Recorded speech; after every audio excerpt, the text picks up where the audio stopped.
اعوذ باللہ من الشیطان الرجیم بسم اللہ الرحمن الرحیم ایاک نعبد و ایاک نستعین۔ السلام علیکم، میں منیر شاکر۔ مزاج شناس رسول، یہ اصطلاح مودودی صاحب نے استعمال کی، اس پر گفتگو کرنا چاہتا ہوں۔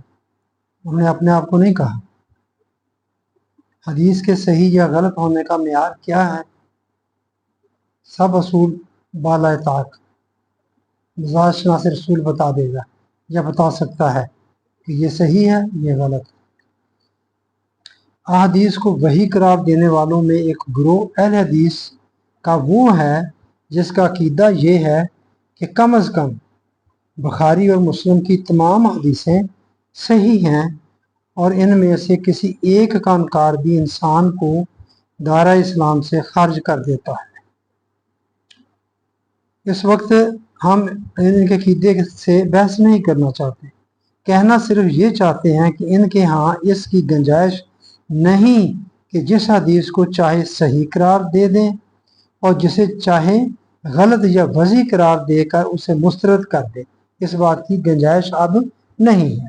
اصل یہ ہے کہ صرف اہل حدیث ہی نہیں، باقی فرقوں کے ہاں بھی یہ عقیدہ ہے کہ احادیث کے مختلف مجموعوں میں سے جس قدر احادیث ہیں ان کی چھان پھٹک پہلے سے ہو چکی ہے، اور ان میں سے اب مزید تنقید یا تفتیش یا تحقیق کی گنجائش نہیں۔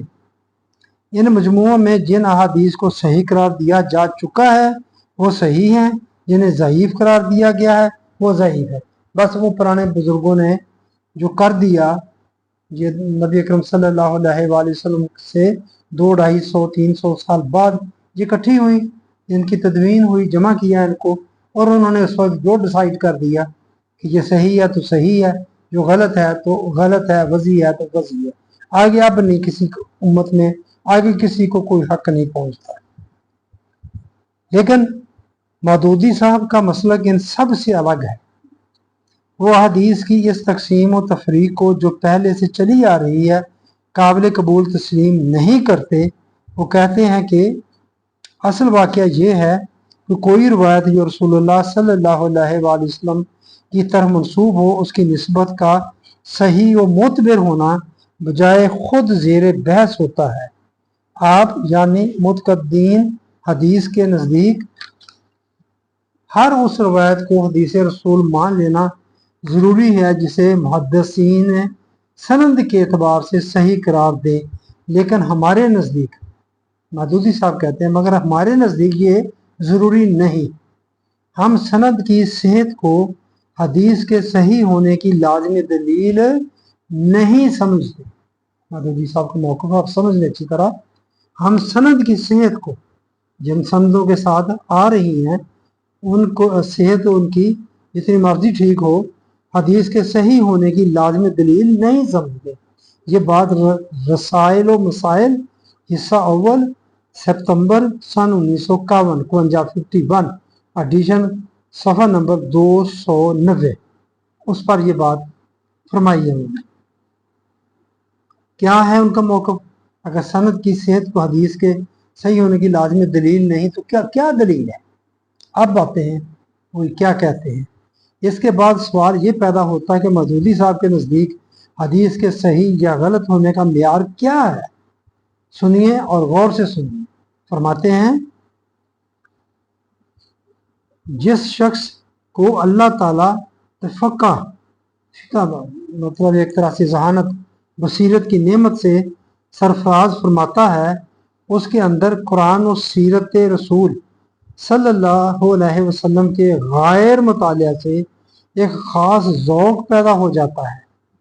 اب سنتے جائیے، سند نہیں ٹھیک یا ٹھیک ہے وہ نہیں بات، کیا چیز صحیح اور غلط پیدا کرتی ہے؟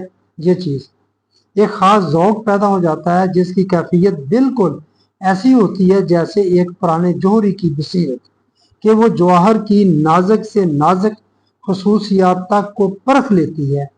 جو شخص اسلام کے مزاج کو سمجھتا ہے اور جس نے کثرت کے ساتھ کتاب اللہ و سنت رسول صلی اللہ علیہ وسلم کا مطالعہ کیا ہوتا ہے، وہ شخص بات سمجھ جاتا ہے۔ وہ نبی اکرم صلی اللہ علیہ وآلہ وسلم کا ایسا مزاج شناس ہو جاتا ہے کہ روایات کو دیکھ کر خود میں خود اس کی بصیرت اسے بتا دیتی ہے کہ ان میں سے کون سا قول اور کون سا فعل میرے سرکار کا ہو سکتا ہے۔ یہی نہیں بلکہ جن مسائل میں اس کو قرآن و سنت سے کوئی چیز نہیں ملتی، یہ بات مزید آگے، قرآن اور سنت سے نہیں ملتی، ان میں بھی وہ کہہ سکتا ہے کہ اگر نبی کے سامنے فلاں مسئلہ پیش آتا تو آپ اس کا فیصلہ یوں فرماتے۔ تفہیمات حصہ اول صفحہ 324، 323 اور 324 دو صفحات پر یہ اقتباس پھیلا ہوا ہے۔ تفہیمات کا سمجھ آ گئی، مزاج شناس رسول وہ یہ سب کچھ کر سکتا ہے اور ایسی بات پر بھی فیصلہ صادر فرما سکتا ہے کہ جو قرآن اور سنت میں نہیں آئی، قرآن میں نہیں آئی، سنت میں نہیں آئی، وہ خود بیان کرتے۔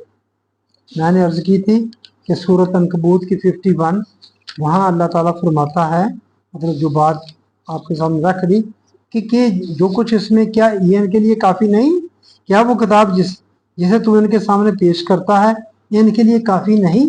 ان کے یہ کافی ہے، کتاب اللہ کافی ہے ہمارے لیے، اس مسلمانوں کے لیے، سب کے لیے، پھر کیا تمہارے سامنے پیش کیا جائے جو قرآن میں بھی نہیں اور سنت میں بھی نہیں۔ خیر یہ ہے جی تفہیمات حصہ اول صفحہ 324-33۔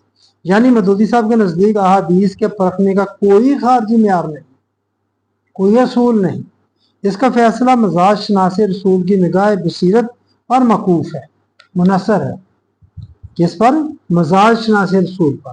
مزاج شناس رسول بتا دیا کثرت مطالعہ سے جو کے ساتھ کتاب اللہ اور سنت رسول کا مطالعہ کیا ہوتا ہے، اس کے اندر یہ ملکہ پیدا ہو جاتا ہے۔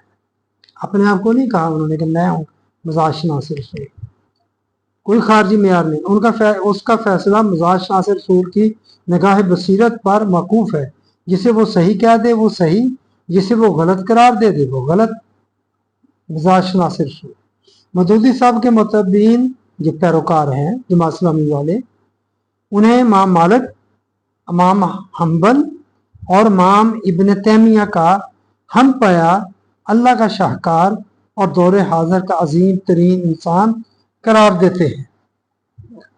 کوئی بھی مذہبی پیشوا ہر جماعت کا ان کے جو پیروکار ہوتے ہیں اس کے بارے میں ان کا ایسا ہی عقیدہ یا عقیدت ہوتی ہے۔ مودودی صاحب کے جو پیروکار ہیں ان کا بھی یہی، اس لیے ظاہر ہے کہ ان کے سوا مزاج شناس رسول کون ہو سکتا ہے؟ اب جماعت اسلامی والوں کے نزدیک مزاج شناس رسول کون ہوگا؟ جو خود بیان فرما رہے ہیں مودودی صاحب، یقیناً مودودی صاحب ہی ان کے نزدیک ہوں گے یہ مزاج شناس رسول۔ وہ مودودی صاحب کو مزاج شناس رسول قرار دیتے ہیں، وہ مودودی صاحب نے خود اپنے آپ کو نہیں کہا کہ میں مزاج شناس رسول ہوں۔ بات بیان اس طرح کی، دیکھیں اتنی بات تو اتنا لکھاری بندہ اتنا بڑا، ہاں جی، وہ اس انداز سے تو بات کر سکتا ہے نا، خود نہیں کہا مگر نظر آ رہا ہے کہ ان کے پیروکار کیا کسے سمجھیں گے، کیا سمجھیں گے، ہاں جی۔ تو یہ ہے یہ بات جو آپ کے سامنے میں رکھنا چاہتا تھا کہ یہ مزاج شناس رسول بتائے گا کہ یہ حدیث صحیح ہے اور یہ غلط ہے یا وضعی ہے، جو اگر قرآن و حدیث میں بھی نہیں ملتا اس پر بھی وہ فرما سکتا ہے۔ اس سے آپ دیکھ لیجئے کہ مودودی صاحب نے اپنے لیے کس قدر گنجائش پیدا کر لی کہ جس حدیث کو اپنے مفید مطلب سمجھیں اسے قول رسول اللہ صلی اللہ علیہ وسلم قرار دے کر وحی خداوندی اور سند اور حجت قرار دے دیں، جسے اپنے مقصد کے خلاف سمجھیں اسے مسترد کر دیں۔ تو مزاج شناس رسول ایسا کر سکتا ہے؟ اس کے بعد دیکھیے کہ وہ اپنے اس مسلک سے کس قدر فائدہ اٹھاتے ہیں۔ سارے جھنجھٹوں سے ہی جان چھڑا دی اس نے، مودودی صاحب نے، اصولوں سے کتنے اصول وضع میں ایک چھوٹا سا کتاب جو دیکھا 19-20 اصول اس نے لکھے ہوئے تھے حدیثوں کے جمع اور تدوین کرنے کے بارے میں، کہ ان لوگوں نے کتنی محنت کی اور کتنے اصولوں پر چلے اور ان اصولوں پر چل کر یہ چیز ہمارے تک پہنچی ہے۔ اور مودودی صاحب نے یہاں بات ختم کر دی کہ نہیں، مزاج شناس رسول جو ہے وہ جو فیصلہ کرتے، مودودی صاحب نے جب جماعت اسلامی کی بنیاد رکھی تو ملک کے بعض ارباب علم و فضل نے بھی اس میں شمولیت اختیار کر لی، بڑی شہرت پائی، بڑے پڑھے لکھے لوگ ان کے ساتھ شامل ہوئے، مگر پھر اختلافات بھی شروع ہو گئے ان کے حال احوال دیکھ کر، ان کے اصول شکنی دیکھ کر، جو ان کے معاملات تھے ایسے ان پر اعتراضات اٹھائے گئے۔ جو ساتھی تھے جو ساتھ چلے تھے ان میں دو نام تو مجھے بھی پتا ہے، امین صلاحی صاحب بڑا نام ہے، ان کا بھی اختلاف تھا، اور ڈاکٹر سرار احمد صاحب وہ بھی ان سے اختلاف کر کے الگ ہو گئے۔ ان کے اختلافات کی بابت نہیں جاتے، لمبی ہو جائے گی بات، بس یہ ہے کہ اور بھی کوئی لوگ ہوں گے جنہوں نے ان سے اختلاف کیا، پھر انہوں نے ان کا جواب بھی دیا۔ ماشاءاللہ اتنے بڑے محقق ہیں، لفاظی ہے، مشغافیاں ہیں، اور ان کا جواب کیا، اعتراضات کا جواب کیا دیتے وہ سننے والی بات ہے۔ ان اعتراضات کے جواب میں انہوں نے کیا کہا؟ انہوں نے کہا کہ اگر میں نے اصول شکنی کی ہے اور کذب و افتراء سے کام دیا ہے تو کون سا خلاف اسلام کام کیا ہے؟ یہ یعنی کہ مودودی صاحب کے نزدیک اصول شکنی اور کذب و افتراء سے کام اگر لیا میں نے، اگر میرے ہاں آپ کو ایسی کوئی چیز نظر آتی ہے تو میں نے کون سا خلاف اسلام کام کیا ہے؟ معاذ اللہ، 7 بار معاذ اللہ، خود رسول اللہ صلی اللہ علیہ وآلہ وسلم بھی ایسا ہی کیا کرتے تھے۔ کیا کہا جائے، اس کی کیا تشریح بیان کی جائے، کیا اس پر تبصرہ کیا جائے؟ یہ انہوں نے فرمایا۔ آگے حوالے کے طور پر میں عرض کرتا ہوں، کیا انہوں نے فرمایا، اسلامی نظام کے اصولوں میں سے ایک یہ بھی تھا، ان کا اقتباس میں آپ کو پڑھ کے سنا رہا ہوں۔ یہ ہے رسائل و مسائل، حصہ 4 سستا ایڈیشن، صفحہ نمبر 329-30، یہ اس کا حوالہ ہے۔ کیا فرماتے ہیں، اسلامی نظام کے اصولوں میں سے ایک یہ بھی تھا کہ تمام نسلی اور قبائلی امتیازات کو ختم کر کے وہ اس برادری میں شامل ہونے والے سب لوگوں کو یکساں حقوق دیے جائیں اور تقوی کے سوا فرق مراتب کی کوئی بنیاد نہ رہنے دی جائے۔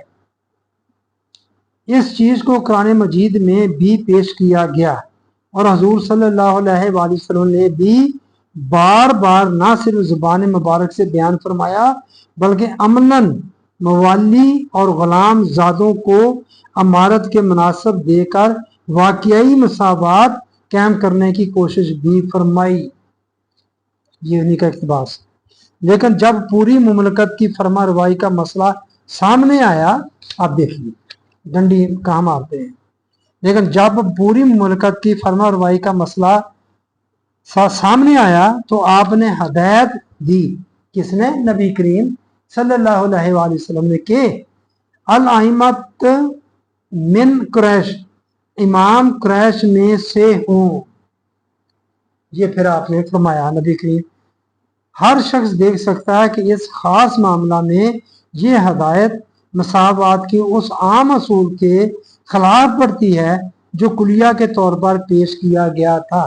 یہ بات جواب دیا جب ان پر اصول شکنی اور کذب و افتراء سے کام لینے کا اعتراض کیا گیا تو انہوں نے کہا کہ یہ میں کوئی خلاف اسلام نہیں کام کر رہا، یہ تو خود نبی اکرم صلی اللہ علیہ وآلہ وسلم نے ایسا کام کیا، اور اس کا آگے یہ انہوں نے مثال پیش کی کہ پہلے کس طرح مساوات، اور جب حکومت ساری تیار ہو گئی، مکمل ہو گئی، تو پھر آپ نے کہا کہ امام قریش میں سے نہ، یہ حدیث اس کو انہوں نے صحیح قرار دے کر، مزاج شناس رسول ہیں، انہوں نے اس کو صحیح قرار دیا اور اس طرح ثابت کر دیا کہ نبی صلی اللہ علیہ وآلہ وسلم نے بھی اصول شکنی کی ہے۔ میں نے کی ہے تو کون سا خلاف اسلام کام کر دیا؟ خود نبی صلی اللہ علیہ وآلہ وسلم نے اصول شکنی کی۔ عرض کر رہا ہوں، رسائل و مسائل، حصہ 4 سستا ایڈیشن، صفحہ 329-30، الامام من قریش،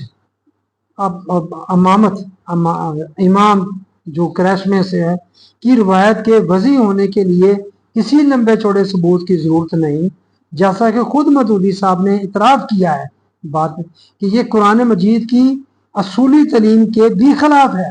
ایسی بات کرنا